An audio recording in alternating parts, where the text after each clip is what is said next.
Moonbase is a 1997 action sci-fi film from director Paulo Mazzucato. The movie begins on a space prison. Whose idea was it to make a space prison that looks like flying boobs? Inside the space prison are the worst convicts ever. These are the ones too violent to keep on Earth, so they ship them off to space. Some of the prisoners are staging an escape. Their leader's a guy named Stark. I've seen comb-overs before, but not a comb-forward.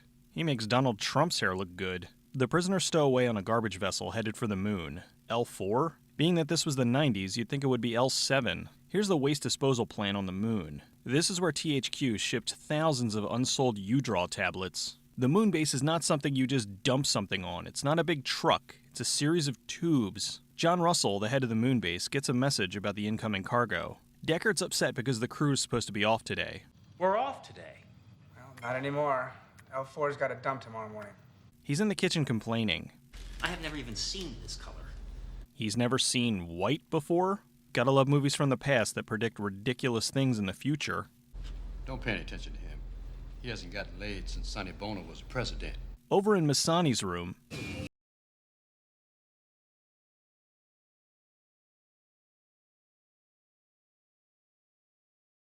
typo negative? This movie is now automatically awesome. Sam Phillips stripping to Christian woman?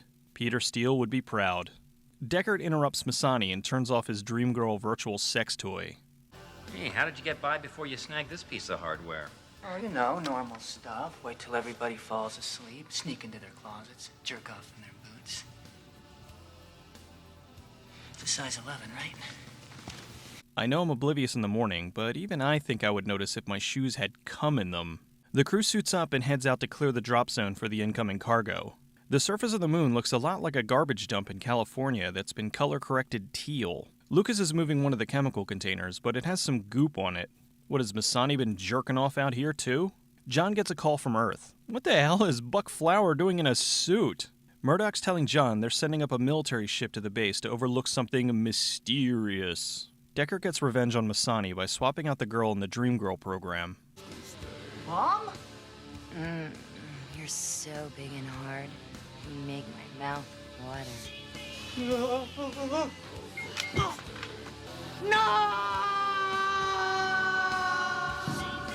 The cargo vessel makes its drop by the Moonbase. Lucas is working away from the group and runs into the convicts. The convicts make their way into the base and take everyone hostage. Where did the convicts get the spacesuits from? And how did they survive being unceremoniously dumped out like this? The convicts inform the group that they're just staying until the next shuttle from Earth arrives so that they can escape. The group informs them that the shuttles are now automated and there's no way to get off the moon. Clearly, they didn't feel like paying this actor for a speaking role. I took you along in return for some information you provided, correct? That information is obsolete. John informs them of the vessel coming for inspection. Stark wants to steal the shuttle, but it's heavily armed with military guards.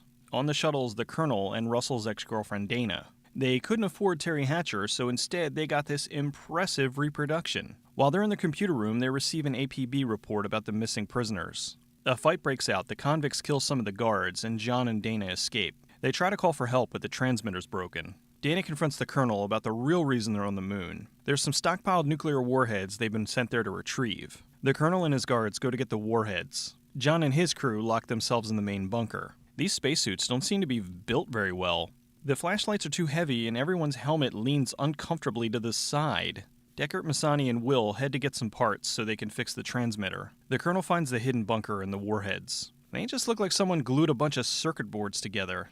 Deckard gets separated from the group and is captured by the convicts. He makes a deal with them to steal the warheads and leave the moon. The convicts kill the military personnel and get the warheads. How did they get there so quickly? And how did a few criminals armed with only hand weapons take out an entire military squad? What is this, Call of Duty?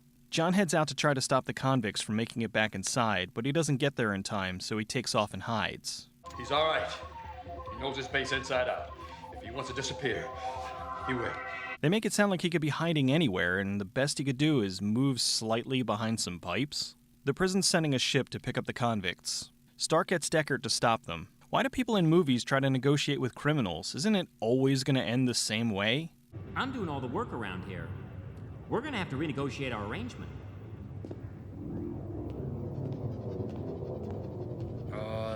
worry. We will. Mina finds John's hiding spot. He's not exactly Sam Fisher. Stark tries to blackmail John. Deckard messes with the tractor beam and causes the ship to crash.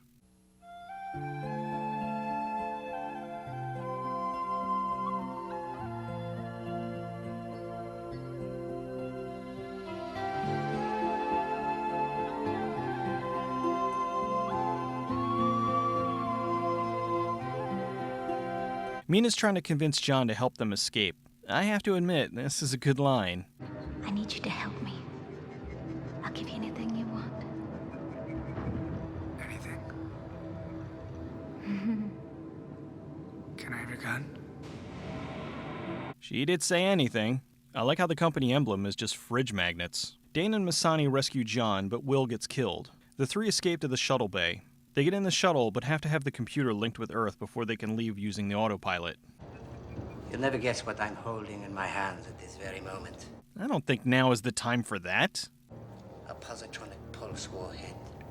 Oh, right, the nuke. Stark threatens to blow up the Moonbase if he can't get off. Deckard realizes that Stark's gonna kill him, so he turns on the navigation computer so the shuttle can escape.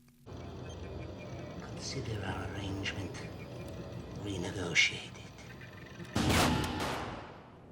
John has one more thing he has to fix before they can leave. They're on limited time here, shouldn't they save the teary stuff for later? John opens the bay doors and Mina gets sucked into space. Even though the whole room is being depressurized, Stark somehow still manages to put on a spacesuit. John has a standoff with Stark, but it's really just the hologram. What's it gonna be, sugar? Hips or lips? What? Good news, Stark. Looks like you won't be going back to prison. Well, at least they turned it off before it tried to blow him. The shuttle escapes, the nuke goes off, and the base disappears? Beautiful.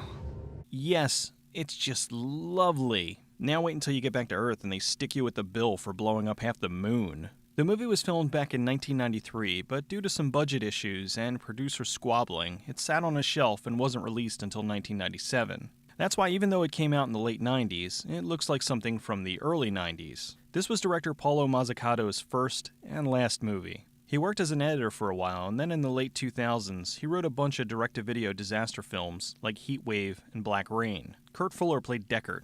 Even though most people recognize him from Billy Madison and Wayne's World, I know him to play an excellent scumbag like he did in No Holds Barred. Jocelyn Seagrave was good as the love interest Dana. Before Moonbase, she did a lot of TV work in shows like Savannah and Pacific Palisades. After Moonbase was released, she only had a few roles here and there until finally retiring after Thought Crimes in 2003. Veteran actor Stack Pierce played Will. A shame he really didn't do much in the film. He certainly had more than enough skill for it. Robert O'Reilly played Stark. He was a good villain and probably could have made a living as such in any number of PM Entertainment action flicks. However, I'm pretty sure he did much better playing Gowron, the Chancellor of the Klingon High Council, in both Star Trek The Next Generation and Deep Space Nine. Scott Plank played John. He showed a lot of range and really did his best in a very cheesy movie. With shows like Strange Luck, Melrose Place, and Air America on his resume, he was going places. A lot of people were expecting his role in the movie Holes to be his breakout, but unfortunately he died of complications from a car accident before the film was ever released. I know I might have been a little rough on Moonbase, but it's actually a good time. The action was swift, and even though it was obvious they were filming in a warehouse and a junkyard, it didn't detract from the enjoyment of the film. Mazzucato's directing was decent for a first-timer. I can't criticize it too much because the only version available is full frame, and you can't judge someone's shot composition when you aren't seeing the correct ratio. I enjoyed the film despite its flaws. It felt like they were trying to make a larger production, but just didn't have the budget to do so. I'm a sucker for most action movies, especially ones in space. It's not one I give a high recommendation to, but if you have a hankering to go back and watch some old school 90s action, you will definitely enjoy it.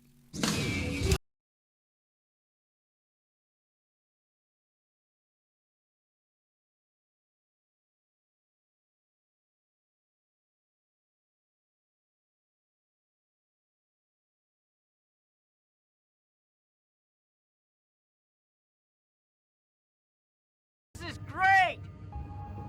I could lift 5 of these! 16% of Earth G. Yeah, the perks from working on the moon never end. I could shot put your mama!